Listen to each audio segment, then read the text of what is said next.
I wish I had a little bit more time to cook as a human Emily. Probably the hardest time of my life. Is this the dream job that I always thought it would be? Today I'm sitting down with Emily Tanner, a Rockette whose path was not linear. We talk about redirection, rejection, and what it actually looks like to keep showing up when things don't work out the way you planned. You'll walk away with perspective on setbacks, confidence through uncertainty, and a reminder that your timeline does not have to look like anyone else's. Before we get into it, they say on average 70% of regular listeners to podcasts do not follow or subscribe to this show. So if you've ever been inspired, learned something, or been left with positivity, please take a moment to hit that subscribe button so we can keep connecting and growing together. Welcome back to Kicking It Real. We have Emily Tanner. Emily, in my home. Welcome. Hi. How are you? I'm so good. You're so good. I know. This was a long time coming. I mean, we can get into how we met actually later. We're like Houston Rockette sister, girly friends, entrepreneur. Every episode I'm like, I try to say entrepreneurially and I still can't. So we're going to work on that. Really cool things happening, but we're going to just warm it up. What are you kicking it with lately? I am kicking it with fun experiences that have nothing to do with my work. I love this. Which feels like such an obvious thing, but it's not. I spent all of last year and I don't know, the last 30 years of my life grinding. And so I just want to have fun right now. And so I joined a bowling league and I took a trip to Mexico and I'm just trying to be Emily that's not working. You are actually like trying to get me out of my like grind phase too. Emily literally texted me, "You're coming to all the fun things with me. You're coming." Pretty sure I also said, "Hey, we're going to go to Mexico on a girls." That needs to happen because now we live, or you've lived here, but I live an hour and a half flight to Mexico. So we're just doing more fun things because also your work is better when you're having fun. Yeah. And you need time to recharge, which we're going to get into all those things because it's hard as dancers to learn. Have a personal life? Yeah. What's relaxing? What's taking time off? Oh, a hobby. We could do a whole episode on how to have a hobby. How to have a hobby? Because I think so many people think of dance as a hobby. Oh. Or used to, at least. Maybe not anymore, but. No. And especially when you're in New York, you need to take anything that you possibly can and help it with your career or to make money. And so you're like, oh, I love photography. Great. I'm going to be a photographer. Oh, I love to sing. Great. Voice lessons. Like nothing can just be a hobby. Yeah. How can we monetize But it's the challenges. But what are we kicking to the curb? We're kicking to the curb. This is controversial, but I'm kicking to the curb hard work. Okay, more please. We'll get into that with this episode, but last year I worked an obscene amount to build a company and to teach and to all of my jobs. I have just worked an unbelievable amount. And so I've set a lot of things in place so that now I don't have to work as hard. I can just take what I've created and just go with it and maybe have a joyful and fun approach with it and not feel such a burden of like, I am starting a company. This is so hard. I'm just getting rid of this idea that every day has to be a slog. Like, be more happy. What a concept. And like systems as we get older and realize that it's the whole work smarter, not harder thing, and learning what you need for what you're doing to help you. I don't know. Everything just kind of it all's connected. Yeah. It's all connected. Yeah. Starting off, when did you first know you wanted to make dance your career? I think it has always just been in my bones. I came into this world and I was not gifted with dance by any means, but it was this thing that I loved and I needed to do.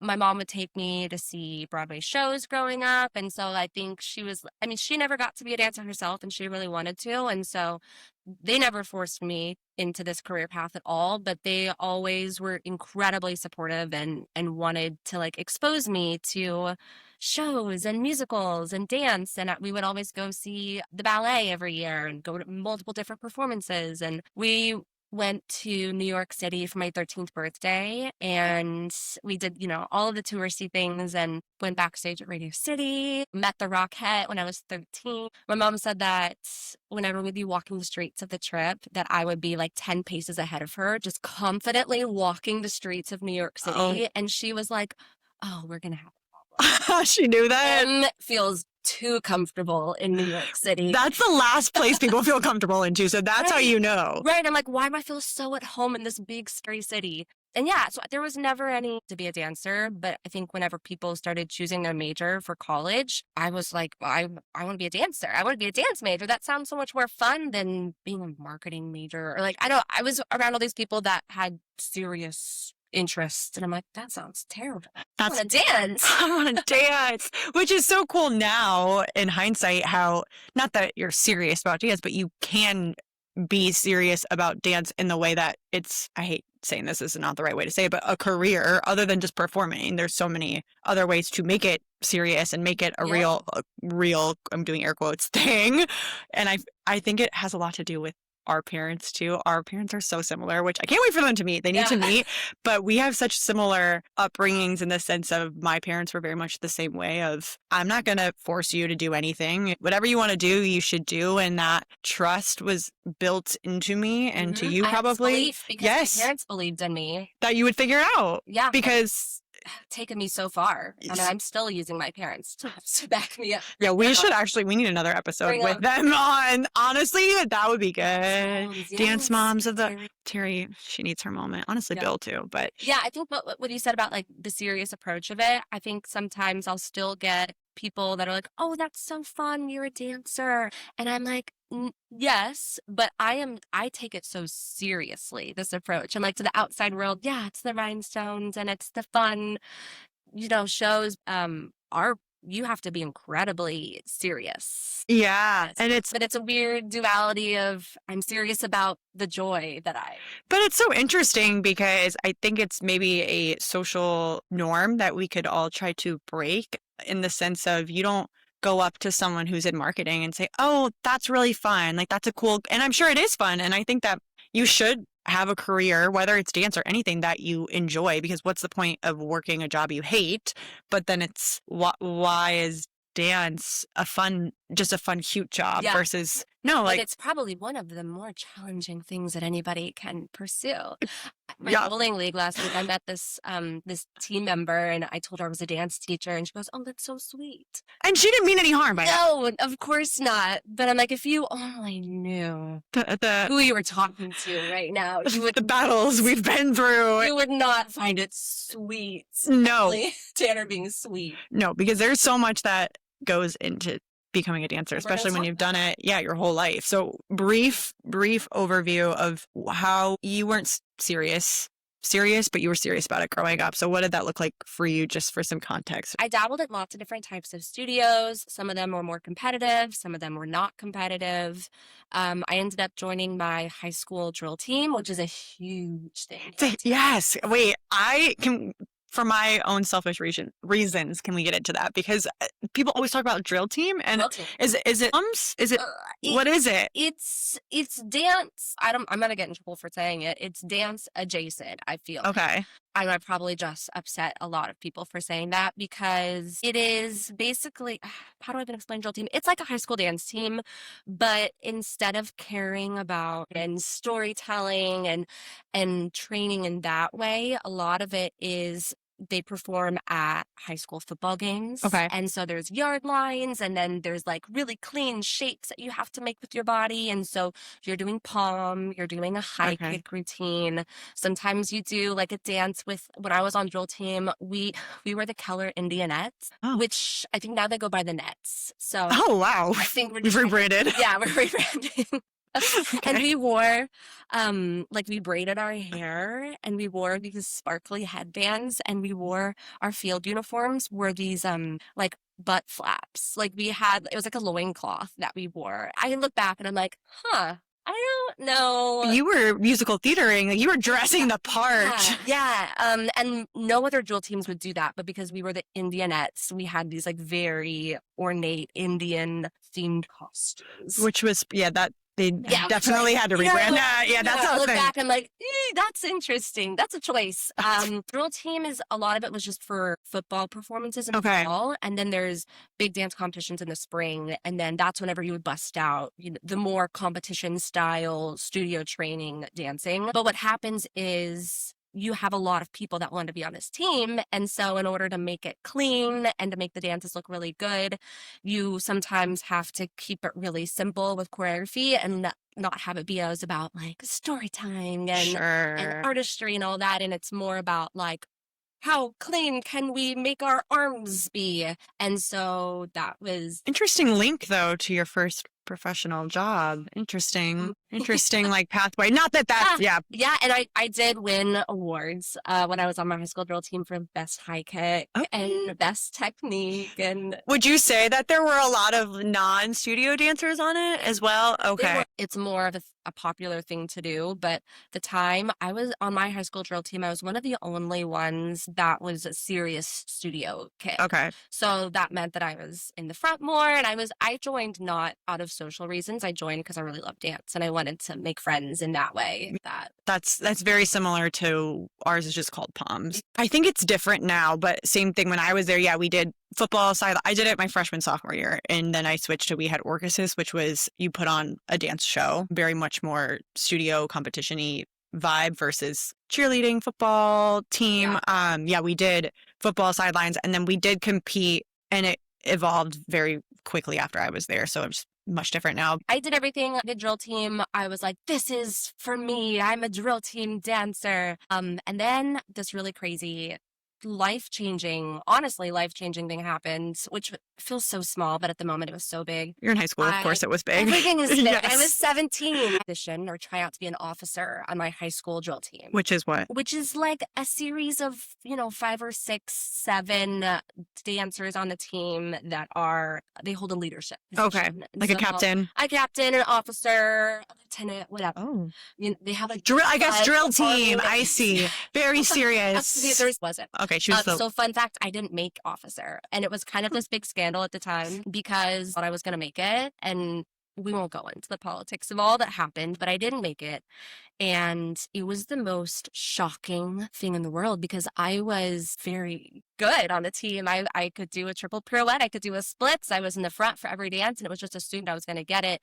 And I didn't. And instead of staying on the team for my senior year, which is what I had planned on doing, I went to my parents and I said, I really think I want to transfer to a fine arts high school down the road.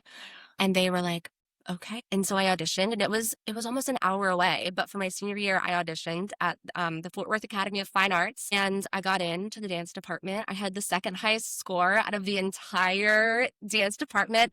And I got in and it completely changed the course of my life. Wow. Because I was going to stay in the drill team world and I was going to go even probably be a part of like a college drill team out in Kilgore. It's this very famous line. They're called the Kilgore Rangerettes, and that was going to be my path. And then I probably would have become a drill team director. Wow. And there's nothing wrong with that path at all, but it's almost like the universe kind of saved me from... That wasn't your path. It wasn't for me, and I think there was something bigger out there. But had I not gotten rejected and had I made officer, then that would have been my life. I have chills. I love that. Yeah. Oh, but it was devastating at the time. But that was my first sense of rejection and kind of clued me in later on in life to like, hey, sometimes when you're rejected, it actually might save you from something and a better opportunity might be waiting. I always say that to people too who are going through something. My response is, usually supportive. And then I always am like, I can't wait to see why this happened. I can't wait to see why. Yes. Oh my gosh, it's the best why ever. And cut to the secret, 4 years later, I was a Radio City Rockette from not making officer on my high school. Isn't that so fun to see when those things happen? So then you did not go to that college. I didn't go to college. I was at this fine arts school and I was surrounded by all these artsy fartsy people. I went from being in a graduating class of probably 1,000 people to then having 30 people in my graduating class. And I got to feel special and I got to feel celebrated for loving dance and the arts and not feeling like an outsider for having really big dreams. Because when I was at my public school, I was in Keller and it's a big small town in Texas and a lot of people don't really imagine a big life beyond it. And finally, when I went to my fine arts school, everyone was like, oh, I want to major in film. I want to major in musical theater. I want to go here out of state. And I was like, okay, I'm finally around cool people that want the same things as I do. It's such a you don't know what you don't know type of thing. And I think it's really cool that you were able to do that because I didn't have the courage to do anything like that. When I was in middle school, junior high, my mom had said, there's a Chicago Fine Arts high school, and she had presented it to me. And I said, I really want to be on the Poms team in high school. I was so worried about how you perception. Yes, huh? Specialty. Yeah, but I never left. But I went to public school all 4 years, and I was still that girl that in the summer I went to a bunch of summer intensives, and I ended up literally losing friends over it because I wasn't going to the parties as much as everyone else. I still had fun, but yeah, I had people unfriend me on Facebook, crazy big. That's a scandal. Whenever I transferred schools, they all were like, Emily, you're right. I'm going to go choose a really cool life for me instead. We'll chat soon. But it's easy to look at that situation and be like, oh yeah, you're ungrateful and you're mad and you're quitting. Versus, no, I know my worth, my self-worth, and I want to be somewhere that it's aligning with me and that I feel like I'm being pushed and I feel like I'm being seen. Yeah. I think there's nothing. So scary, though, to take that leap, as you said. Yes. And step away from school where it's normal to be there to choose a different path, one that very few people do. It's very isolating. And it's only possible, I think, when you have like a support system from your parents or close friends that are like, yeah, you can do that. You can do it. That's really very cool. Yeah, I did not have the courage to do that. So very cool that you did because it changed the whole trajectory of your life. So then how was your college experience then compared to high school? So I went to Oklahoma City University, OCU. Interestingly enough, it's the only college that I looked at. Most people go on an aggressive college tour and they have to go to visit every single program. And I was like, no, I'm going to go to OCU. At the time, it was 3 hours away. I lived in the Fort Worth area, and it felt like close enough, but far enough away. And according to their website, if you just went to the OCU website back in 2009, they just showed pictures of like people dancing and hey, we have all these dancers that have become Rockettes and all of them have been on Broadway, and it just seems promising. If I can just go for 4 years, drink the Kool-Aid. And then also OCU is different, and we don't have to get into this today, but OCU has a program designed to create dancers that make money and that are employed in places that can provide strong sources of income, like Broadway and cruise ships and commercial work and national tours. A lot of dance programs that maybe are more modern and based, and there is nothing wrong with that, but those feed into more like contemporary and company work. And for me, I did not care about like feeling my feelings and making weird shapes with my body just to like express myself. You're like, I feel them enough inside. Yeah, I don't need that to come out. I'm already feeling that inside. I'm like, give me the Swarovski crystal costumes. That's what I want. I want a stable life. I said, we're going to OCU, and I got in. And another thing that I applaud you for, I'm the same but the opposite, to where I also didn't go on a tour of places, but I probably should have, because I just did what I knew, and I didn't really look at all the other options or really know any of the other options, where now I always try to tell people in high school that want to dance, I'm like, do your research, and kind of, you're allowed to change and evolve, but knowing a general sense of what you're interested in and what you're good at, and lean into what you're good at instead of trying to be good at everything. You're like, this is what I'm good at. This is what I enjoy. This is what I want to do. Did you enjoy your experience? College, I thought was going to then just be this fun, not fun like partying fun, but like I get to dance every day, and I'm going to learn how to tap dance, and I'm going to be in shows, and it's going to be... Have you never tap danced? I never tapped. Okay, that's that's important to the story. Never tap dance. Okay. Got to OCU, and they're known for a very advanced tap program. They're one of the only college programs I think that does tap. Yeah. So that's part of that right there. The tap is why it was so hard, because you have 4 years, and I don't need to go into the entire, it's because I was like, I'm destined. She's a star. She wants her crystals. Give me the rhinestones. You would take like voice lessons, and you would do acting classes, and you would do contracts, and you would learn all about, I mean, they really did teach you how to be a working dancer and how to be smart and make money. But within that, it's a pressure cooker because you take all of these super talented people from every, hometown dance program and you all show up in Oklahoma on the first day and then they level you because they have to. They have to find some Oh, way of establishing where you are and then helping you get to so the you top. didn't do that before school. You did that like day one of school. Day one, you walk in and they're like, all right, we're going to teach you a combo and then we're going to watch you do it. And then we're going to post publicly on the wall which classes you're going to be in based upon how you did at that leveling. And then each name is going to have a number next to it. And that's going to be your level.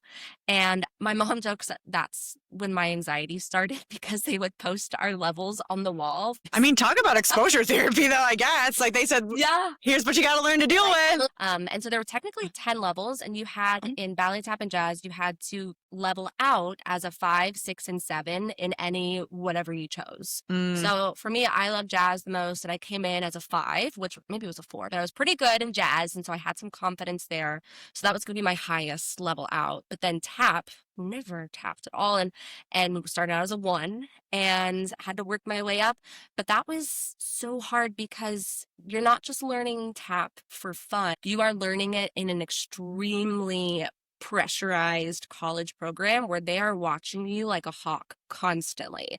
And you never really have a moment to be like, okay, let me just take this home over the weekend and I'm just going to practice this step. It's like, okay, we're going to test one at a time. Here we go. Okay, pullbacks from your toes. Here we go. And I'm like, hi, could I just have a second to figure this out? And it's hard because I don't have a lot of confidence in that area. Yeah. Being graded and it's going on my transcripts. Like a few years ago, I was going to go back to get my master's and I'm looking at my transcripts and I'm like, man, you were a solid B student in tap. And I'm like, how funny that is like an official college. That's your grade. That's your GPA. My GPA was affected by if I could do pullbacks from my toes and could I do wings and how are my time steps. And someone could be like, oh, how sweet, how fun. I'm like, no, that's pressure. Daunting. And it felt like a race. Every semester you're leveling out, and then I've talked to a lot of people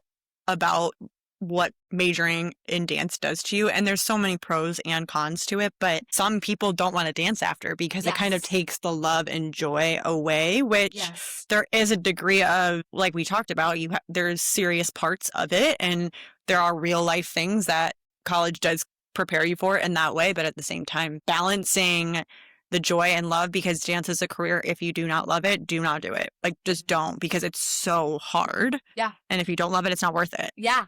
And I know so many people that they skated right on through OCU and they had easy time, but then it meant that maybe their career was going to be harder because they had never had the rejection. They had never had to deal with critical feedback. But then the opposite happened too, where a lot of my friends, they had a really hard time at OCU for whatever reason. Like there's very strict weight requirements back then. And there was just so much tough love coming in that it almost like they let this program decide their future for them, just like the opinions of a few professors. And that's a very valid thing. Like, hey, if you just get told constantly that, you're not the right size and you're not interesting to watch and all this, like it can absolutely get inside of you. And you can be like, I don't think I can do this. And I had a good amount of that, but I just had to decide, was I going to let a few professors continually tell me that they thought I was very average? Was I going to let that dictate my future on this thing that I loved so much? So I had to decide, am I going to let this completely shatter me and make me believe that I'm not worthy of a huge career? Or am I going to, not in spite of them, but really, I was going to ask, I'm going to take every single thing that I can from this program and I'm going to watch. I'm going to watch how every single leveling goes and I'm going to see who they keep on casting. And I really just kind of sat back. And I think my professors always wanted me to like give more and to be a bigger performer. But I think in college, I was like, I'm just observing. I'm just seeing how this all works. And then, well, you're learning what you're supposed to do in college. You're supposed to learn. And do you want to peak in college? No, I don't want to peak in college. I'm still trying to peak right now. Yeah. And so I did a lot of watching. And then as soon as I got out, I was like, let's go. Hit the ground running. Yeah. And then I had an insane success right after I graduated. Was that difficult for you to do that mentally though, because I remember for me, I had a very similar experience in the sense of not being very supported in college from my professors, but I eventually, I think, got to that point, and I think mine was truthfully a little more out of spite of you're not going to tell me what I can or can't do, and if I'm good or I'm bad. But I had to leave college. Like, I didn't hit the ground running after college. I thought I was. In hindsight, I had so many walls I still had to break through mentally. Did that just come for you, or did it I take think a lot? it was just recognizing that these professors, their job is to provide tough love and constant feedback. Mm. That's what they're getting paid to do, is to see from their perspective, does this person have all the qualities that are required to be a successful dancer? And if you're not there yet, they're going to keep on providing feedback for you. And I tried not to be resentful Mhm. of it at all. And it's not like they were like, Emily is terrible. You suck. Quit now. No, I think I was a bit of a class clown. I had a sense of humor about all of it because that's the only way I knew how to cope with not being the top of the top, but being the best. It was hard, but I'm so glad that they were critical because, little surprise, the real world is harder. So, I was going to say, in hindsight, I'm like, okay, it makes sense. But when you're in it, you're like, this sucks. You're being mean. And why are you supporting me? Yeah, I'm just sweet little Em that just wants to be a dancer. Not knowing how grueling it would be. Because out in the real world, you're not going to have a bunch of professors providing tough love and feedback because they genuinely want to help you. You're out on your own. And so you have to know how to carry yourself. Yeah. No to no. And I knew how to do that because I would go constantly in college, like not getting cast in different dances that I really wanted to be in. So I got tough back then. I think it's something that's so underrated too about the people who do struggle more are usually the ones that keep going. You're always very good at seeing the good in people, which is a very good quality that you have. So I'm glad you were able to keep the positive with you. But I can understand if it was too much in college. Realize that, no, I love this and I want to do it despite of the difficulties it's bringing me. Yeah. When you left college, you're graduated, did you knew you wanted to be a Rockette right away? When did you know? That come up in my memories. Yeah. I like officially hit 5'6". I can now be a Rockette. She was ready. You're like, you have the marks on your wall. Oh, Yeah. Oh, yeah. I was 13, you in said, it when to you win saw it. them. Yeah. So the summer that I graduated, they had the national tour and it was going to Houston that year. And I remember texting some friends and I was like, I'm going to be on that tour. You were a Rockette in the tour days. I didn't, that never. It was the last year of it. But you were not, you were at Radio was not City. in the tour. Yeah. I was calling my shots. I always have. I have always confidently declared what I want. And then I'm always like, oh my gosh, what did I Wait a minute.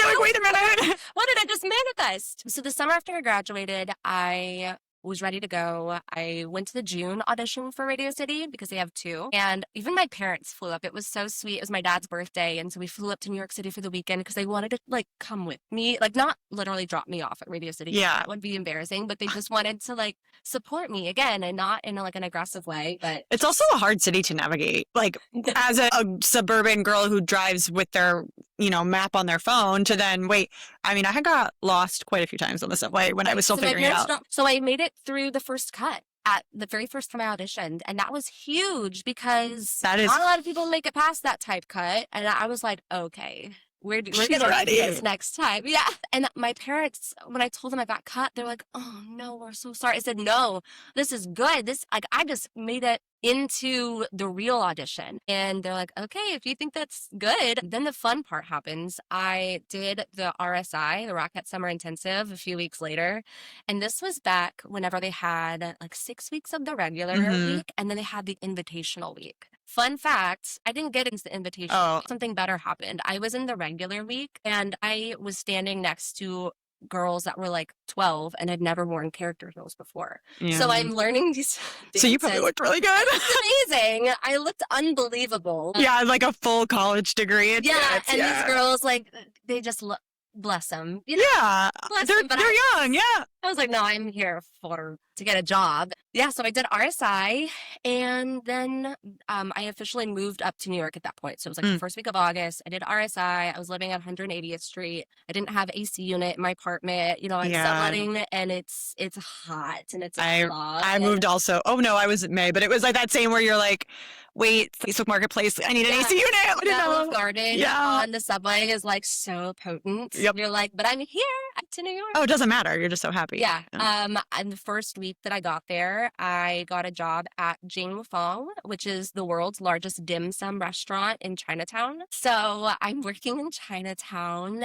making mimosas on the weekend for everyone like that wants a boozy brunch. And then I got a job at Hurley's. I was a host at the front. Okay. So, you know, I got my 2 jobs, and I just did RSI, and then the audition for Radio City was in the next week. So go to the audition, and it was Alvin Ailey. I make it all the way to the end, and they measured me, and I was like, that is the craziest thing that's ever happened. Because I remember at the audition, I was with all of these grads from OCU that technically were in higher levels than me. Yeah. They were in school. And I was just gobsmacked to be like, I'm at this audition, and all of these people that were technically in higher levels than me, they're all getting cut. And I was like, wait, maybe none of my reputation back at OCU, not that it was even bad, but that doesn't follow me. Like, I get to make my own path right now.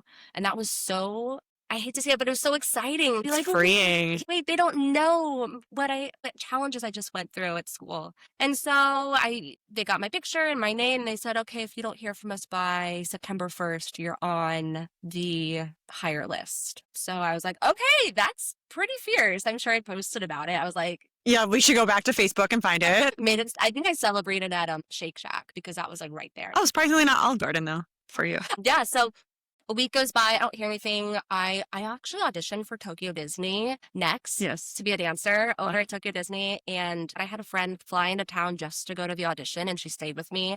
And she was like, you should come with me. I was like, okay. So of course we both go. She gets cut. And then I stayed the whole day. You're the audition rock star. Yeah, I read Japanese cue cards at this audition. Wait, like in English? Nope, in Japanese. You speak Japanese? No. What?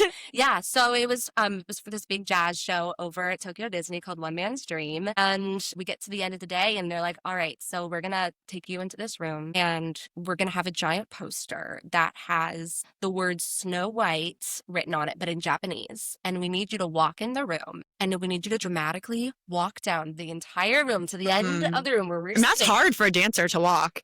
Yeah. Normal. And to walk as the evil queen from Snow White. Yeah. Kind of fun, actually. Okay. And so I go in, and I clearly have never done this before, but I had just made it to the end of the Rockette call, and I was feeling myself. You're like on call 9, yeah. It really was like my mental headspace was like, this is easy. This is fun. Like, I would say it's so hard to be a dancer. I'm like living my best life right now. Walked to the end of the room. I don't know what it was. Like, I mean, something in Japanese. And they cheered for me. They were like, oh my gosh, amazing. Yeah. They called us all in at the end of the day. They said, okay, we have big audition tour. We're going to go all over the world to cast this show. We'll let you know in a few months. I end up getting an email like 5 days later from them saying, congratulations, we have to have you for Tokyo Disney. So at that point, I forgot about Radio City because I was like, we're going to Tokyo. How fun. Yeah. How fun. It was going to be a 14-month contract, which is a very long time. So I was afraid of that, but it was like, okay, I'll get Rockette to come back. But you're 22, right? 22. Yeah, like no ties really to anything. Just go. Go to Tokyo. And then everything changed because that was probably first week of September. And then September 11th comes around, and I'm watching TV. I'm watching the names being read for all the 9/11 things. And I get a call from a New York number, and it was the Rockettes. And they said, hey, what are you doing next week? We have a job for you. And then I was like, wait, what? For me? For me? I'm a Rockette. They said, oh, you're in the New York cast, and rehearsal starts on Friday. And that was pretty freaky. I didn't know what to do. You know what I actually did? So embarrassing. I went straight to Leduca, and I bought a pair of boots. You didn't even have boots yet. Yeah. I know. I didn't have any. I mean, I had Leducas. But Yeah. Now, the boots are an investment. They're more money. Yeah. But it's just funny to me that what do I do whenever I get this dream job? I'm going to go get a pair of shoes that I'm going to wear at rehearsal. Yeah, but they're so much better. I just remember skipping around New York City that day being like, I can't believe this. So needless to say, this happened a lot sooner and differently than you originally anticipated. Yeah. And I wish I had a little bit more time to cook as a human Emily, an adult Emily, and not just fresh out of college. I'm green. I'm excited. Yeah. I have not been exposed yet to any of the challenges. Well, and it's such a stark difference, right? Because you had college and you had a really difficult time, and then you're like, wait, actually, it's going to be so easy. So I'm sure your expectation was a complete 180, which It was just a weird mental space Yeah. because you're excited and then you're also freaking out at the same time. Yeah. I did not have time to get in shape physically for the demands of this job, and nor did I know what the physical demands were of being a little Rockette. like naive almost going Completely, into and it. not Yeah. because that's just what happened. It's not that I put my head in a hole and I didn't want to know. I truly did not know. I walk in the room for rehearsal on the first day, and there's 80 women in there, and they all look like bodybuilders. Mhm. And I had just graduated from this college program that, in one way, completely got me prepared for the technical aspects of being a Rockette, but also because of their really dated ideas of a body image, which are no longer the case anymore. OCU is completely different now, but they weighed us 3 times a semester, and they celebrated me for being a very thin jazz dancer. And that just made the rehearsal process hard. Harder than it already is. You know how hard it is Yeah.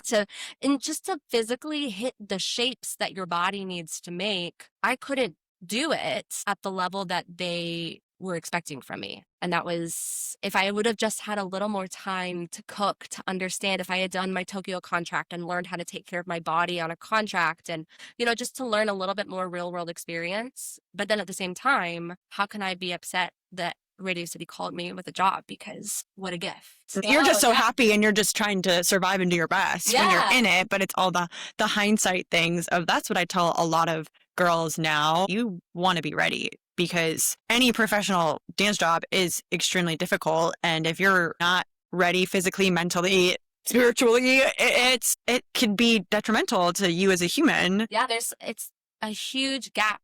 There's a difference in being a talented dancer that can book a job, and then a dancer that can actually survive the contract and do the demands of the job and do it well and be sustainable in that process. Ugh.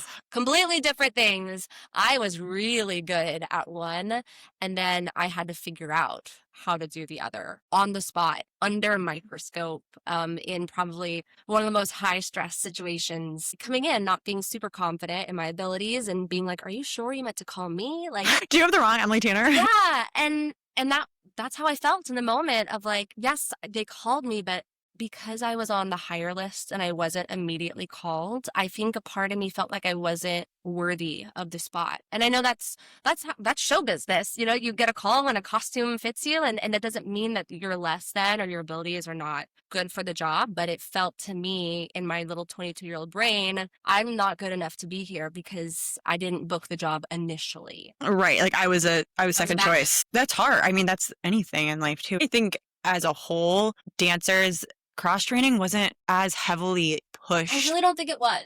And not in a bad way. I talked about this in a different episode recently. You do a couple strengthening things in your dance classes, but then plank here or there. Yeah, and that was it. Versus now, I think that we just have so much more knowledge of the body and an understanding of injury prevention. Whereas now it's kind of just a known thing in the dance world. It's like everyone needs to be cross training and being strong. Get a dumbbell, figure it out, like take a Pilates class, like all sorts of cross training. And the fitness world back in 2014 was such a funny, weird place. I remember I had joined ClassPass back in 2014. Oh wow, she's been around for a while. Yeah, this was like the inception of ClassPass in New York. It was the very first summer. I was one of the first customers, and there would be these like silly classes like trampoline fitness and then like bungee fitness. It was all just like, I took an underwater cycling class on ClassPass. Where? Down in like Soho. You get in the pool and there's these bikes and you just ride underwater. Wow. Yeah, that's cool. So I think the fitness industry was not what it is right now. It just had these fun, hokey ideas. Not that like Oh, trampoline fitness is hokey. It's yeah. not gonna get me ready for Rockettes if I just bounce on the trampoline. And that's what I've been doing over the summer, just dumb, fun things. There wasn't like a 45 or I don't think there was a 40. it used to be you didn't pick up a weight as a woman. Also that.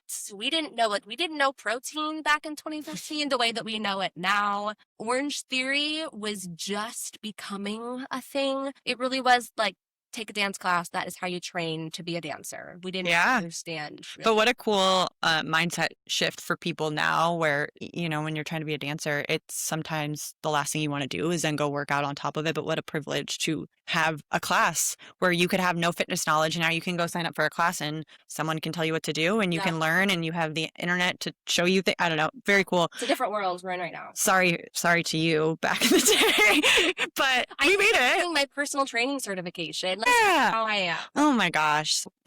You made it though. That's okay. We figured it out. So then, especially with your college experience, with your rehearsal experience, what was it like your first show? Gabby, I do not remember. Oh, okay. That's a fair answer. I don't. It was a while ago, I guess. It's also, whenever you do the same show over and over again, you would hope that nothing stands out. Sure. And be memorable. And unfortunately, I did have things that I remembered during shows, but they were never the things that I wanted. I'm quickly running to go get on stage for Snow, and I just wiped out a whole bucket of bobby pins on the floor. Oh. I don't think I ever got to feel super, I'm living in this moment, because I just didn't want to mess up. Yeah. And I do remember the warm lights. I remember how big the stage felt. And I remember riding on the bus, and I remember like the sound of it creaking as it would turn. But I don't really remember all of this feels better because I'm a Rockette now. I don't think I ever had that. That's a real answer, but it's also the reality of dancing on stage. It's that it's a job. It's a job. It's right. Not just like, wee, I'm having so much fun. Isn't this great? I'm a dancer. It's like, no, this is hard. Do you wish you would have approached it differently, or do you think you could have? I don't think I knew how to approach it any different. Especially as 22-year-old Emily. Yeah, I was a baby, and I felt like I was just kind of in over my head for a lot of the time. And not that maybe I actually was, but my mental mindset was that I was a little bit behind the whole time. It's a journey to have your confidence match your abilities. And it's like, maybe my abilities were there, but my mental belief in myself was not there yet. And so that was always kind of keeping me back and holding me back. And I was used to always being very average and always not, using humor as my coping mechanism and to have that not really be accepted. But you made it through. I did it. And that's something to be proud of. I'm so proud. I know you are. I just want to go hug 22-year-old Emily and be like, it's okay, you're doing great. I would just hold her right now. It's okay, sweet girl. This is all for you, for your future. It's just making you so tough for what is to come. And that's the coolest part. One of the coolest parts about the job too is just you learn you can do so much more than you ever imagined physically possible. Even if you had more knowledge, I think. I think I went in pretty prepared. But it's amazing what your body and your mind can do. Yeah, I didn't know. I thought I knew what my was. Yeah. When I had nothing left in me. And Rockette's taught me that I have more in me that I don't always have to pull out. But if I need to. Is there? It's there. And I don't tap into it often. But there is more. And I value that. Honestly, more than the highlights of me posting a fun picture in a sparkly costume. I'm like, I found out what I have in my tank. And I preach to so many people too why your headspace is just so important. Your mental is so important because especially when you're physically so tired because it's just a demanding schedule, your mental's the first thing to go. I mean, think about when you don't get a good night of sleep and you snap at your mom because you're just tired and you're like, oh, I didn't really mean that. And you don't have those critical thinking skills even you're just when you're tired. Out. And your job is to be perfect on stage and nobody is perfect. Is this the dream job that I always thought it would be or is it not that? What is... That's a hard thing too if you get to a dream and you're like, oh, maybe this isn't my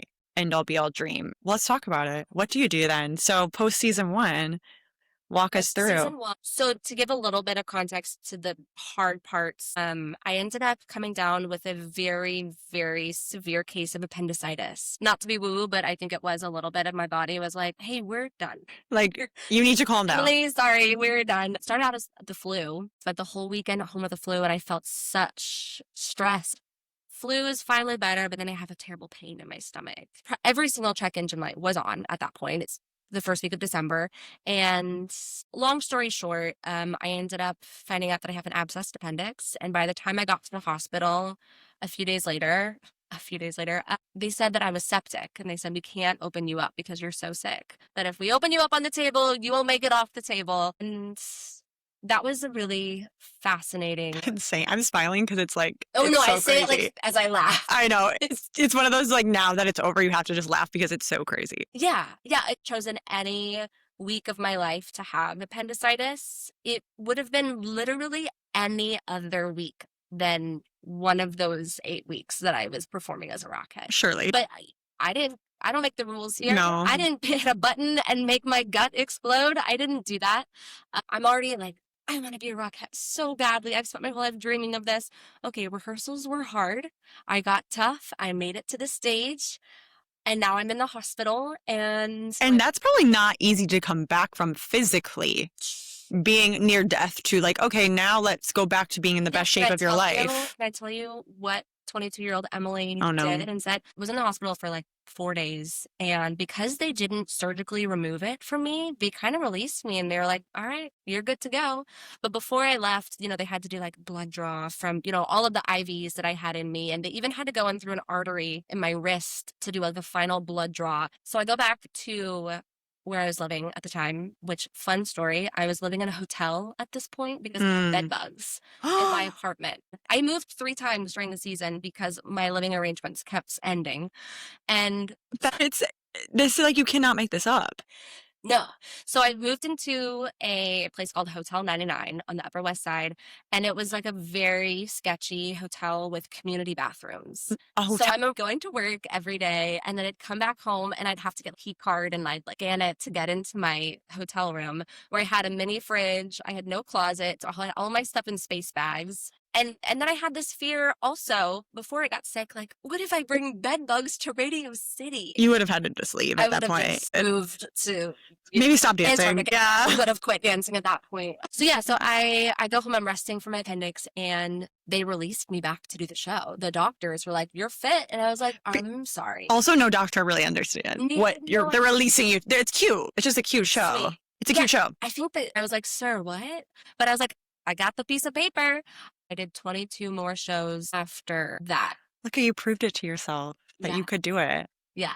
There was a little bit of, in my mind, thinking, I don't know if I'll ever be a Rockette again. Like, for some reason, that was already kind of in my mind. And I was thinking, I don't want to not come back and finish this out. And not really even knowing that was part of my character and like the grit that I have in me. I think that was all coming out for the first time, like realizing how much fight I had. But I could have easily just said, I'm done. I'm out for the season. Yeah. Oh, and understandably. And I think a lot of people would have said, I just went through something really big and I need to go rest. But I just couldn't do that. I just had to finish the season and show them that I could do it. Yeah. Even though I'd be laying in the fetal position in the dressing room between each show, and I still felt so sick. Because of the IVs, I couldn't even fully like straighten one arm and flex my other wrist because of all of it. But I was so determined to finish, and I did. And you did. I mean, it just says a lot. It says a lot about you. I know we were saying how maybe you would have liked to have more time, but I think it obviously played out the way it was supposed to play out because you got so much more from it than just something on your resume and a sparkly picture. Like, It felt like basic training, but the most insane version. But you're also dying on top of it. You're dying on top of it, and then everyone on the outside thinks that you are at the most glamorous point of your whole life, and they're all like, wow. And inside, you are figuring out how much you have to give to this thing. And you're realizing it's a lot more than you thought you had initially. Not sleeping, I had bed bugs. It was such a hard time. Probably the hardest time of my life. I say that as knowing how privileged I am to be looking a dream contract that so many people would give anything to have. And I had it, and I value it. I totally value what I had and my experience. And I don't look at it through some like I'm a victim because it was hard. I'm like, I fully own up to every single part of it. It just made me better. And I didn't want those challenges to happen. Who wants any of that to happen? I wouldn't trade my experience for the world. Yeah. Look at you, always being positive about it. You know, Everything. it's taken me a decade to get here. You're No. you're so spoilerish, you did not go back. I didn't go back, but I did go back, but they didn't. And again, on my vision board, I also had never mapped out the potential plot of become a Rockette and then never get rehired. That was No. nowhere in my Mm, stratosphere no. of opportunities. No, because you wanted that. I wanted to go back, not because it felt really at home for me to dance like a Rockette, but I wanted to go back so I could prove that I could do it and be better. Mhm. And showing that I came back at the end of the season. I'm like, no, there is so much fight that I have in me. And so I just wanted to do that first and foremost. I was like, no, I'm gonna do this better. And a lot of the Rockettes were like, well, rookie season is always the hardest. And it's Sure, like, always so much easier after that. And I wanted to get to that point. But also I wanted a job. I mean, you're in New York City. I don't want to go back to Jing Fong and really? please. And I didn't want that. I Yeah. wanted to pick the easy path of always having a job. Yeah, the easy path. Always. Isn't that crazy that that's what the easy path is? But what happened was after 2014, they had announced the big spring or summer Mm. spectacular, and they ended up canceling the productions on the road and in Nashville. So when I say I didn't get my job back, it's not like it was just another normal year. There were other factors in play, and I had just had a very, very challenging season. So it made sense that Yeah. I was not in the top percentage of rehires. You're never guaranteed a spot back when there aren't literal layoffs. Like, yeah. So it's It makes sense. So it doesn't make it easier for you though. Even No. it doesn't take away from. Auditioned and I felt good, and I was like, oh, I get to go to the private call. I felt really included. Yeah. And then calls start going out, and I was on a group text with my rookies, and a few of them got a call and I didn't. I remember, yeah, Yeah. it was such a weird set of emotions because in a very small way I was relieved, which I hate to admit. But there was like hey, that was really hard and I don't know if that is my job. But then the big emotion is this shame and this embarrassment of how am I going to, tell people that they didn't hire me back, or I don't have a job this Christmas, or it's embarrassing. And I don't think people talk about that very much, about what it's like to either just not to make it to the end and then not get a call back. But I also know what it's like to go in there because I auditioned a few more times and I would get cut.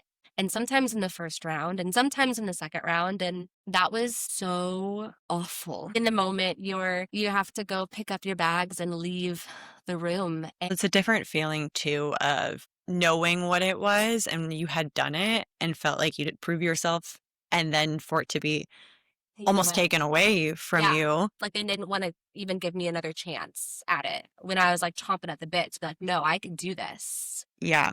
Um, And it's also hard because most of the world doesn't understand the ins and outs of a dance company. So I don't even know how you would compare it because you don't have to apply for your job every year. Yeah. Oh, I did this job. I did it. I did a good Reapplied job. for it. I reapplied and now they don't want me back. If you break it down like that, Such a unique experience. yeah. And especially because I think dance is so personal compared to a lot of maybe corporate jobs where Your heart is your heart, it. yes. You are your heart. You walk in as a physical heart, offering yourself up. Here I am. Please love me. I love this. I want to be here. And I think when you look at it through the eyes of them, it's not that big of a deal. You just pass. Yeah. Person wasn't right for the spot. But whenever I see it, it's like this huge. You make it into something Life bigger. in the dance world, there is no like career steps that you climb because it doesn't exist. So what did you do? Went out to the ocean. You became a sailor. I ran away from my problems as I always do. Always. I always run away, but I run into something better. I'm like, hey, I'm gonna run away from this, but I'm gonna As you should. find myself in a fun situation. As you should. No, I said we're gonna go do some cruise lines because that's something I always wanted to do. And I grew up going on vacations with the family, and I remember seeing shows on ships, and I was like, wait, they get to like dance in these shows, and then they get to go to Spain and get They, off the ship. yeah, they don't have to be in a Hotel 99 with bed No bugs. bed bugs. Well, maybe. Yeah. So I went to my very first cruise audition. I auditioned for Radio City. There were probably 700 dancers that auditioned for 6 spots. And when I went to my cruise line audition, there were 30 people at this call to hire one person. So it wasn't a big cast. It was for this very small ship called the Oceana Regatta, Oh. and it held like 500 people. And the cast was going to be 6. There were 4 singers and 2 dancers. Oh, wow. So I went from being like, you must look like everybody else and don't let your eyeballs be out of whack, to then being like the only dancer on a ship. Wow. And what a fascinating flip. But here's the funny part. I go to this audition and there's nobody good there, right? Like, it's just me. And I'm thinking, this is my job. We go to callbacks the next day and I'm warming up, and a girl that I had done Radio City with, she gets off the elevator and I'm like, hey girl, what are you doing here? She goes, hey, I'm here for callbacks. I know the choreographer. And she said that there was like nobody good that showed up yesterday. So she asked if I would come to this today. Wow. And I was like, oh my gosh, yeah, that's what I'm here for. How cool. But I was But I was there. yesterday. Oh my gosh, wow. And so she ends up booking the job, but then she turned it down because she didn't want to leave her boyfriend. So they called me. So this is the second job that I got where I was second in command, but I still got the job. It doesn't matter how you got it. how we get it. And then spent 6 months traveling around. And the cool thing about this job was they were building these shows for the very first time, and they built them on me. So instead of being like, again, a Rockette soldier, they were like, oh, do you like a right or a left bop bop better? Okay, left? Cool. Well, then we'll make it left. And so they got to customize these shows to Emily. And that was such a cool, complete 180 Yeah. from what I had just had. And I got to like go to Barcelona and sail through the Panama Canal and travel the world. Maybe that was your healing moment A lot of like being the star. Like, this is my star moment. Yeah. Yeah. How long was that contract? That was 6 months. Okay. So it's like a very normal amount of time. And did you do that one contract? And I said, okay, I'm good with cruise That's ships. No more. I'm done. Was in the city for a few months and ended up deciding that I would do another cruise if it meant I could do a musical, because that was going to take my career to the next level. So I saw the audition posting for Cats for Royal Caribbean, and I wasn't super familiar with the show, but I was like, well, I'm a dancer. I'll figure it out. I'm sure I'll figure it out. If they want me, they want me. Did you ever want to do Broadway, or was it just like cruise ships? I wanted to do Broadway because I felt like I was this monster who wanted to keep on achieving things, because I felt like I would feel happy with myself if I could finally, completely do a bingo blackout board of all the things that I ever thought I wanted. So Broadway was this adjacent thing to Radio City where, similar, you can keep auditioning for it forever, but it could close in an instant. And so there was no stability in it, but I could sing. And of course, Broadway, it's right there in New York. And so I would go to audition for things from time to time. But I also kind of knew, hey, I was just a Rockette, and a lot of people put this job on a really big pedestal, and I worked it, and it had a lot of challenges. Who's to say that a Broadway show would not be a very similar experience? You're like almost scared. Yeah. Like, I don't know if I want that for me. Yeah. And I really started to be like, is performing even where my happiness lies? Did you feel like there were more challenges or less challenges on a cruise ship? Different challenges. But still, where it was kind of that feeling of, this is great, but also, am I really happy doing this?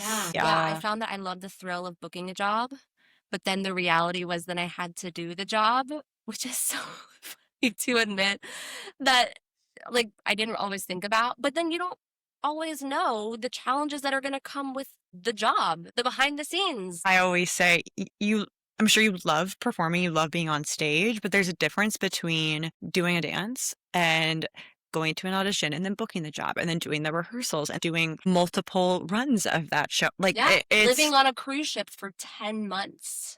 That's is the consequence of booking the job, where you just have to decide that's for you.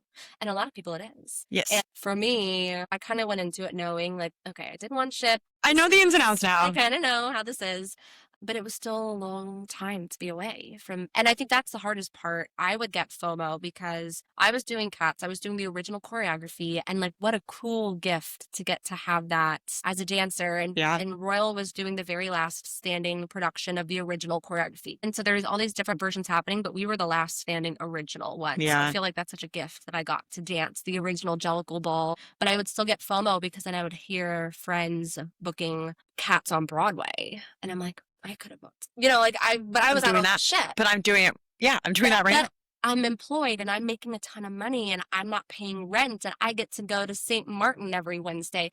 And so it's just kind of trying to reconcile in my mind, like, what is success? Is it booking that Broadway show, or is it being a working dancer, getting to do authentic Broadway choreography, but maybe living in a bunk bed underneath the ship and without a window and not getting to see friends and family for a long time. And I'm sure it evolves too, right? Where you have to, I always say, I think for cruise ship dancers, you kind of have to either one, love that lifestyle, or two, be in your early 20s because it's like, what can you handle? Because there's just there's trade-offs with everything in life and deciding what is really going to make you happy. So you did that. You said 11 months? So we rehearsed for 2 months and we were literally in the ocean for 10 months. So when did you say, okay, this is like performing's maybe not it for me anymore? It was a weird crash out that happened. It's always a weird crash out. It's never like the sky opened up and told me to quit. I would love that at some point, just very clear directions from the universe. Emily, please do this. It never comes. It's because we don't listen to ourselves, and then it's like the universe is like, you must listen. On my head, Emily. I don't know how else to tell you this, but you need to pivot. Stop being so dumb. No, I ended up getting my equity card. I signed with a really big agency. I was just like doing the dance in New York, but I was like, I kind of don't like this anymore because I have to work 5 jobs right now just to afford my apartment to then go to these auditions, and then maybe I'll book a job, and then maybe the show will close in a week. And if the uncertainty, you can keep doing that forever. I just love dance so much that I was like, I want to do it, but not in this way right now. I have to use my gifts in a different way. And I remember my friend took me out to dinner and she's like, you need a vacation. You're like a little bit like stuck up here of like achieving. She's like, you need to go. So I went to Greece for 3 weeks. Love. As one does. Casual. Okay, great. I love a vacation. I don't know if I've said that. And I went with these people, and it was like a small group travel company. And it was like a dozen of us, and we were traveling all throughout Greece together. And the entire time we were there, nobody seemed to care about my career. Nobody was interested in my resume. They all wanted to know what my hobbies were, what I did for fun. Like they wanted to know that version of me. And it was this very bizarre like realization of like, I don't have a life. I feel like just a machine that's trying to prove how good I am by booking work. And that was really shocking. I remember being in Santorini and I called my mom. I said, hey, I think I'm going to take a break from New York and I'm just going to come home and just reset for a few months. She probably was happy. She was thrilled. Yeah. Em's coming home. She's like, thank God. Yes. But like also concerned. Yeah, it's a little bit of like our achieving daughter is crashing out in Greece right now on the other side of the world. And she says she doesn't want to be a performer anymore. Like that's kind of odd for a parent to hear. So I came home and lived in with mom and dad for a few months. And then COVID hit. As it does. As every story. Global pandemic comes in and completely changes the course of your life, because I was going to go back to New York. I still had a few dreams that I was like, I think I still want to go and try that. But when I saw how awful it was going in the city, I was like, I have to. Well, who knows if it was going to open back up at this point. Right. It was literally like we were going to be wearing masks on planes for the rest of our lives. It was so bad. Right. Let alone going to a show that's just for fun. Like that's not a priority. Yeah. And the dance industry still hasn't completely, I think, recovered. Yeah. From what it was before. But I used that time to start teaching dance, which was probably my biggest nightmare at the time. I never ever wanted to be a teacher, especially a teacher that would create relationships with students. Wait, tell me more. That's I so didn't want that. interesting knowing you as a person. Now you know me. Now you're like, that's my life. But at the time, I just wanted to pop in, teach a master class, and not be held responsible for teaching the children how to spot or do a Shanae turn. I'm feeling Because targeted. you get it. Oh, I do. I sure do. I don't want to I do don't what, want that. but now you do. Now Now you it's love all it. I am. Oh, yes, yeah. Yeah. So what the thing that shifted, I was teaching everywhere in Houston, in every possible studio I taught at, because I just sent out an email I sent out an email to a bunch of studios that I could find. So I'm teaching everywhere, and I'm teaching some classes where I'm working with dancers that want to be on their high school drill team. Full And- circle. Right, a little bit of full circle. And I work with these dancers over the course of a year, and they go from not making it, and then they make it the next year. Yeah. And when I could zoom out and be like, wait a second, because of the education that I have and the way that I can help them with their technique or their confidence or whatever, their high school experience is now completely changed. They get to be a part of something. And now they get to love dance, and they get to know the ins and outs of working with a team and getting to have just a completely different high school experience. It changed something inside of me, and I was like, wait a second, this is the best feeling I've ever felt, knowing that I get to help some of these high school kids be excited about dance. Yeah. And it changed everything for me. And it's so cool that you were able to give that to them, knowing that you were in such a place of uncertainty with dance and have had such a like up and down relationship with it, but keeping that alive. Now you teach full time and you are changing the next generation of dancers, like quite literally. So we're going to get into your really cool thing, your coolest thing ever. We now have a businesswoman, convention owner, Empower Jazz Project. When did this conceptualize? So I've been teaching about 6 years full time. I kind of put it in the back of my mind. So 10 years ago, actually, I dreamt this dream up. I grew up going to conventions. It always felt like a crazy experience. There's 500 people in a room. There's lights. There's fog. I'm wearing a number. Everyone's in a bra at the front, and I'm like rolling in the back, and I'm like, I don't know what's happening right now. It's such a clear image. You see it? I saw you painted a lovely picture. Yeah, I was there. And that's not to say that all conventions are like that, but I just remember being like, this is a lot. I don't think I like this. And going from being the shy kid in the back to then becoming a Radio City Rockette. And I'm like, okay, how can I help people get there in a better way? But also when I was in college, I really fell in love with jazz dance. And I saw how it was such an important style that is used in the industry to make money, in film and TV and commercial and all of that. And I looked around and I saw there's tap conventions, hip hop conventions, there's all these like Mueller style convention. Where's the jazz convention? But I was like, well, surely someone's going to take that idea because it's so obvious. It should be. It's so obvious. So I'm sure someone still is going to steal it now. Take it away. No, I'm kidding. Don't take it. I mean, but where did jazz go? What happened to it? But also jazz kind of went away. And so as I was teaching, and here in Texas, I would go and judge competitions, and I was teaching everywhere, and I was like, I'm not really seeing a lot of jazz. And because we kind of lost it. And I don't want to have this conversation because people have it all day and night. Yeah.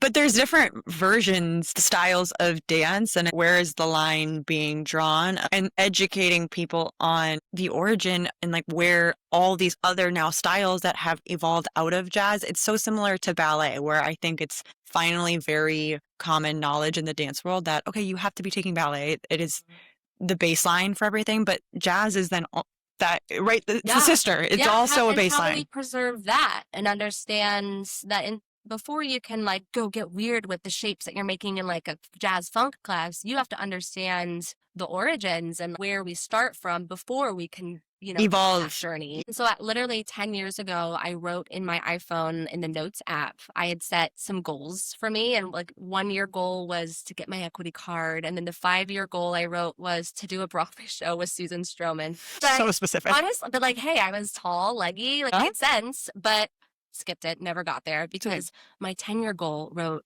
it said dance convention. And I only just stumbled upon that note a few months ago. And I looked back and I was like, oh my gosh, I called it. And I kind of put it away. I dropped the dream. And then how insane that it's been 10 years since I wrote that in my iPhone. And now I'm embarking on the second year of my dance. You said though, you say crazy things and then you're like, shot. What did I do? You're like, wait, did I mean this? No, you did. They say, it should be my slogan at this point, that if something's on your heart, it was there for a reason. It's not, you were meant to do it. I would lose it, the idea, because then I would be so focused on what I was doing in the moment, teaching or judging or choreographing, but then I would have flashes. I would be guest teaching at a studio in a big room, and I'd be teaching my choreography, and the kids would be dancing and having so much fun, and I would visualize in my head, I'd be like, oh, I'm going to have a bigger room than this one day, and I'm going to be in charge, and I'm going to be on the stage. You had this idea. Why did you decide you were going to finally do it? It was because you decided before you found the note. Yeah. I found that after it was done. So what was the switch then to ignite it? Yeah. Finally, like light the tiki torch and say, we are going for it. And DM me on Instagram and say, can you come teach at this new thing? That's how we met. She slid in. I've currently found myself in an incredible day job that I teach dance at a school. It's a private school, and it's the dance elective class. And I'm in my 4th year, and I get breaks, I get the summer vacation, I get all of that. And the first year that I had my big summer vacation, I just traveled and I was like living my hobby Emily life, trying to. We need that. Yeah. But then the second summer vacation was coming up, which was last year. And it was January. And I looked at my year ahead and I looked at my summer and I said, I need something to look forward to. Am I going to do this? Please, no. You knew. Yeah, I knew it had to be done. Wait, you started planning in January for a July event? That feels fast. Yes. Oh, it was actually less than that. So I remember I went out to dinner with a friend last January, and I was like, I think I'm going to do my jazz convention. And I said, but I just don't think I could get anybody to come. And she goes, Emily, you of all people could get so many people to come. You're being so dumb right now. And that was the only thing that was preventing me from taking action, because that's a very legitimate thing to be afraid of. And it's still a thing that haunts me. It's like, how do I get people to come? I mean, you were a dancer. You didn't have business training. I don't have an ounce of marketing training or advertising or event planning or audio engineering or any of that. I'd never even really used Canva before. Now she's a wizard at Canva. It's like I'm opening it up every day. I'm like, what can I make today? No. So it was January that I was like, okay, I'm going to do it. And I called my mom on the way home from dinner and I was like, Mom, we're doing this. And she was like, okay. And another month goes by. It was February and I was homesick with the flu, and I remember being bored. And so I just opened up a Google Doc. She can't just rest in bed. I never stopped. That's why my trying this year to work less. So I just got out a little spreadsheet and I was like, what would the day look like? Okay, maybe I would have this person and this person. And then I made a fake schedule, just thinking it's a fake schedule. Send it to Terry, my mom, and she's, making the schedule too. And we're figuring out, where would we host it? And then comes the reality of it. Like, how do you start a dance convention? Nothing was like, this is so hard, I don't know how to do it. Everything is. And especially if you could do a 90-minute Christmas show after being septic. Yeah, and you can do it by yourself. And you could do a dance convention. Right. And it's funny that I do think back to that. I'll be like, you know what, that's hard, but I actually have done a lot of hard. Choose your hard. Yeah. Choose your hard. Yeah. So the first was like, okay, I need a name, come up with a name, and then you have to buy the LLC. Still don't know if I did that right, but I think I did. And you have to figure out who you want to teach at it. And I selfishly just called my friends to teach because I knew that I could trust them and that they wouldn't judge me, because in the beginning of launching an idea, it's really like awkward to be like making an Instagram and you're like, this is my company. I don't know. It just it didn't feel real probably yet because you're like, it's still an idea in your head Yeah. versus now you've had 2 conventions. So you're like, oh, this is a thing. Now it's a real thing, but it wasn't. It was just like But everything starts like that. hypothetical text. I don't know how much I can pay you, and I don't know any other details than that, but would you be interested? But it's so funny because we weren't friends before this, but when you reached out to me, you probably had that same feeling, but I was like, oh, this is so legit. Oh my gosh, she is asking me to teach at this convention. I can't wait. So it's just interesting to see the perception of you can feel a certain way, but you just were Presented out to confident. the outside world. Yeah. Everyone's like, this is a real thing. And I'm like, no, it's just 3 Emilys in a trench coat running this entire operation. But it was amazing. It was amazing. Yeah, so I called in some of my closest people that I knew would say yes regardless, that even if nobody showed up, that we could go to the venue the day that I reserved it and we would have a dance party and we would have a blast. Yeah, it'd be fine. It's fine. So they wouldn't judge me if I failed or whatever. And you need a venue big enough to hold enough people to be able to pay for everything because it's so expensive to put on an event of this size and caliber. You don't want to cut corners on anything. So you want to be... Especially the first one. Yeah. You know, set the expectation. Yeah.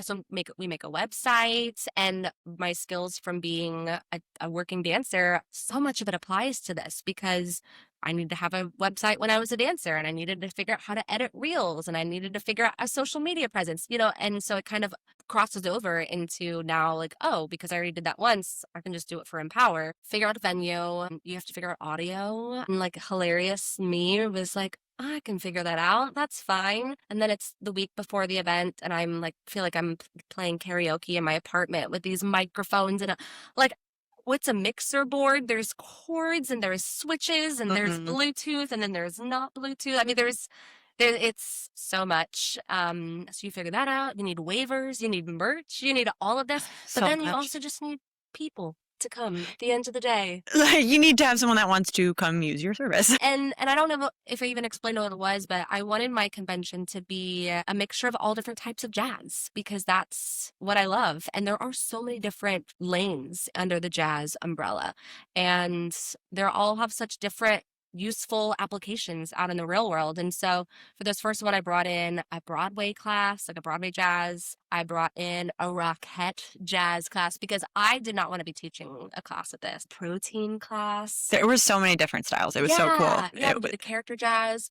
And then Ryan taught like a commercial jazz. Yes. And it was such a fun mixture. And I also feel like I'm kind of like a casting director because I have to like really decide like what's the vibe of the day. I can't have too much of one kind of person. I want to just figure out what works best. I mean, and I think obviously being privileged to have taught at it, I think the energy there is something that I've never experienced. You had such a good, mix of people, but then I remember you emailing us and you had such a clear goal and intention and a why past just I want to spread jazz, which of course you did too. Can you talk to us about that part of it? Dreams. Yeah, what you wanted each dancer to leave with or feeling when they were done at the convention. Yeah, I don't care about the tricks right now. I don't care about the flashy stuff happening in the dance world.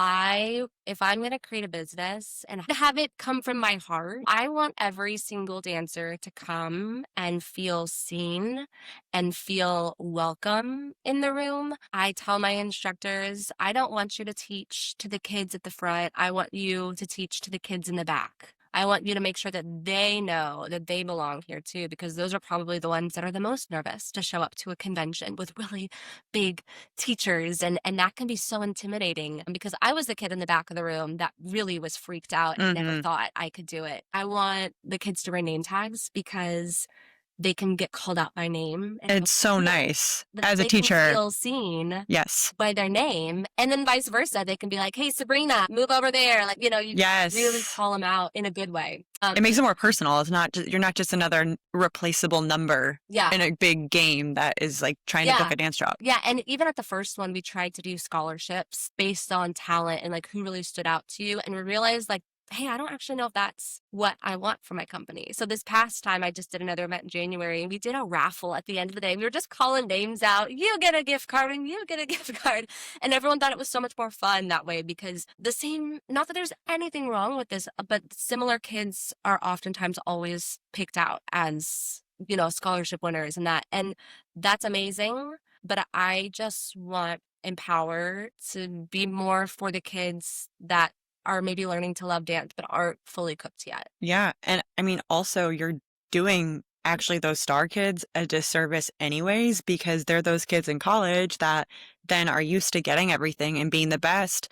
And then as soon as they're not the best or not being recognized, it feels hard and difficult. And then they stop, even though they were talented and Yeah. they were really good. So it's just reminding people that it's not about being the best necessarily. Yes, you want to hone your craft and be really the best you can be, but it's not about being better than the other person. It's about No, it's not growing. about collecting trinkets. We don't need clutter anyways in 2026. Because I'm pretty sure a lot of my friends that are dancing professionally right now, they were no good back in middle school. No. None of us were the top dog back then. We all just stayed the course because we loved it.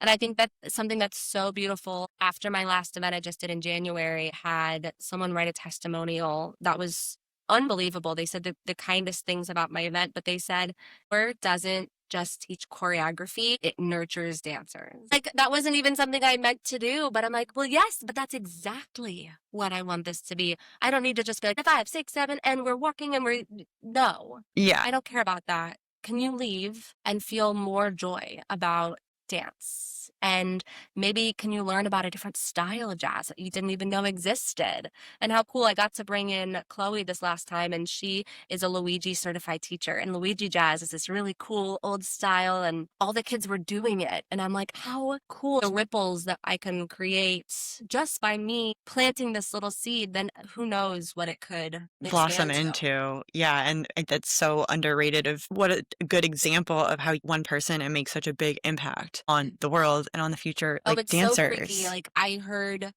one of my favorites is from my event I just did. One of the 9-year-olds, it was her birthday, and I know her from my old studio that I worked at, and her mom was like, she had the best day dancing with all of her friends and all the classmates. And I think she got like a little standout star sticker from one of them. And I'm just thinking how cool that I could have this dream to do something bigger than I could have ever even imagined for myself, and to then see that, like, sweet little Quinn just got to have the best birthday ever because I got to call up some of my best friends from my performing days and have them teach And me. have them teach. How are those nerves compared to audition performance nerves? It's a completely different undertaking. I think last summer when I had hosted this first event, I had ended up having 177 dancers sign up. It's crazy. I didn't know most of them, and I was freaked out. And my goal originally was like 50 dancers, and then to see what had happened, I couldn't understand it, and I was freaked out because they started coming in.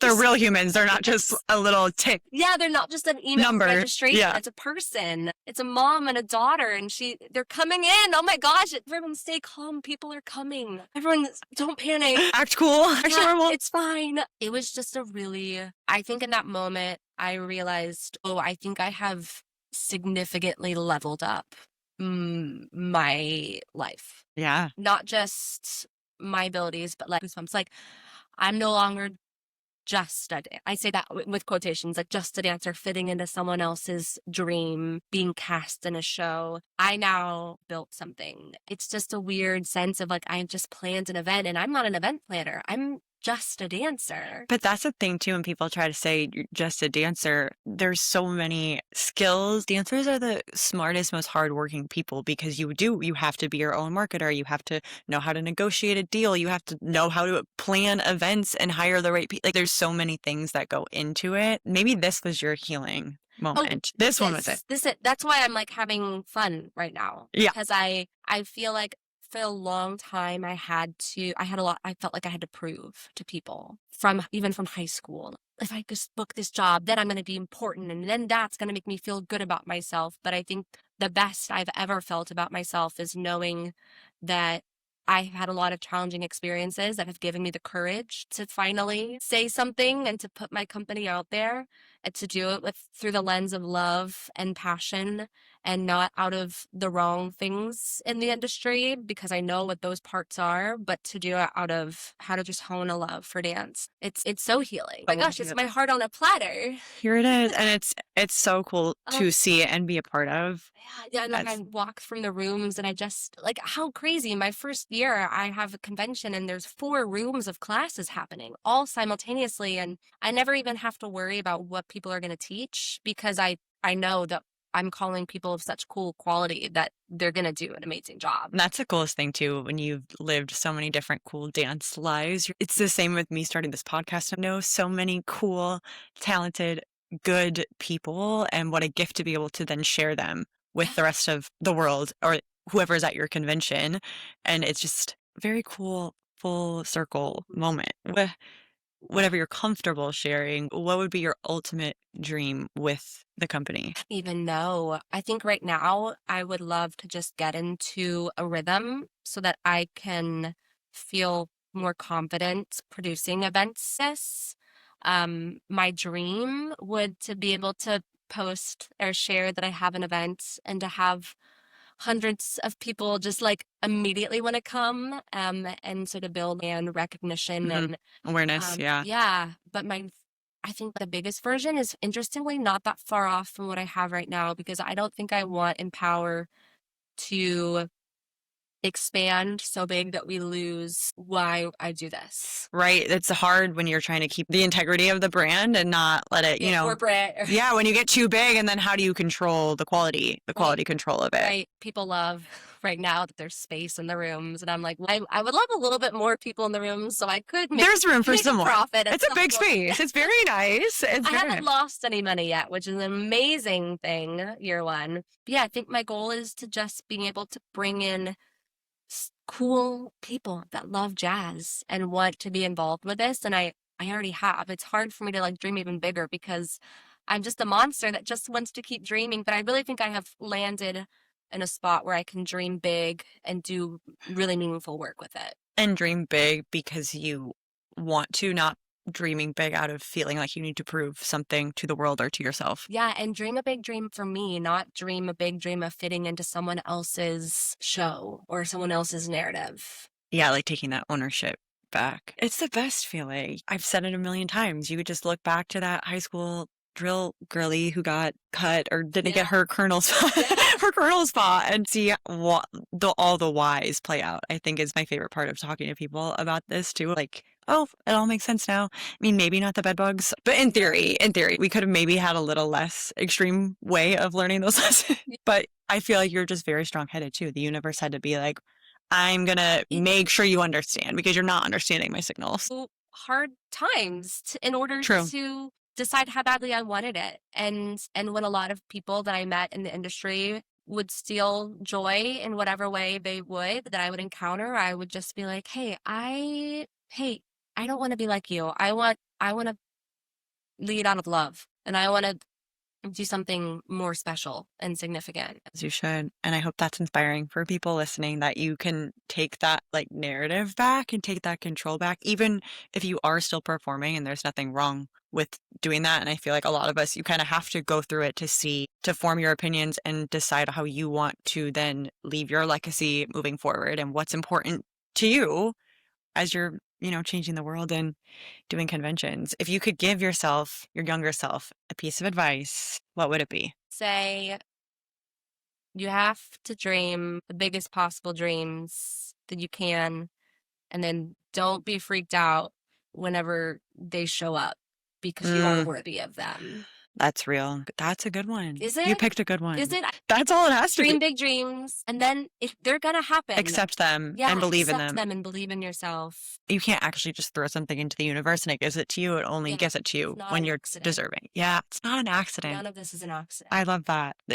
For listeners, if they remember one thing from this, what do you want them to remember? Being a dancer is the biggest gift in the whole entire world, and to cherish it and to not ever take out your frustration from the business or from life on your arts, because being a dancer is the biggest gift in the whole entire world. And to cherish it and to not ever take out your frustration from the business or from life on your arts, because dance for me and for so many people is our world, and it has brought me my best friends, and it's brought me the most amazing moments of my life, and it's brought me the worst moments of my life. It's just such a gift that I get to live my life through the lens of this and do hopefully huge things with it. You already have done huge things with it, so you're already living that, which we love. When is the next? More. I need more. No, we're not working hard. Oh, that's right. That's right. When everyone listening to this should probably come to Houston and come to the next EJP conventions. When timeframe-ish are they? As of last night, I officially put down the deposit on 2 dates this summer. 2 summer days. I'm insane. We're doing June 27th and July 25th. Okay. And we're aiming to have completely different people at both events. So if you can come to one, you can come to the other, you can come to neither, but you should definitely come to both. Come to all of them. Come to what you can. They can find you. Instagram, it is at Empower Jazz Project. And then my website is empowerjazzproject.com. And we will link it all so you guys can connect and learn and take in all the energy. Obviously, I've taught at it, and I'm not even going to say I'm biased because I'm not. I remember when I left teaching, it actually almost healed me a little bit. My first one, I was like, whoa, wait, I have so much to offer people. So thank you for giving me that energy back and that spark back. It's a really, really amazing day and community to be a part of. So I cannot recommend it enough. Thank you for coming on and sharing everything with us. If you love this episode, which I know you did, make sure you comment and tell us what you loved and what you've learned. And we will kick it real with you next time, guys. Thanks for being here. Yeah.